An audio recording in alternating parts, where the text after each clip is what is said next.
If you take a look at the construction of temples, you begin to see in the 1970s increased construction of temples all around the world. What we're seeing now is an acceleration of what began in the 1970s in bringing the temples closer to the people. That is a magnificent thing to behold in this remarkable season of the history of the church.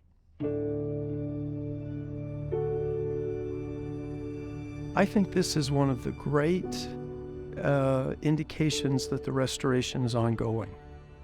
In the early history of the church, the call to the Latter-day Saints all over the world was come to Zion, come to Kirtland, come to Nauvoo, come to Salt Lake. And Joseph taught that the purpose of the gathering was so that the saints would be in a position, in a place where temples could be built. They needed the people, they needed the resources, they needed the skills to be able to do that.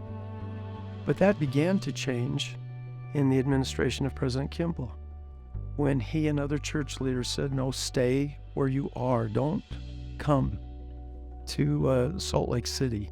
This is not the only place where you find Zion. So for the saints in Argentina, Zion is in Argentina.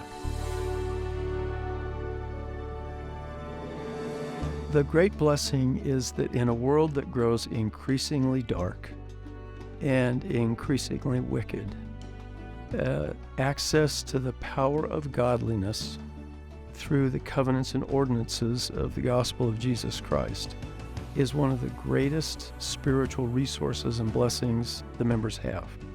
I can think of few invitations President Nelson has offered more frequently than be in the temple as often as your circumstances will allow. We often just take these things for granted. We live in a very hectic, busy life. And so it's easy to get so caught up in the busyness that we miss the mark in focusing on the things that matter the very most.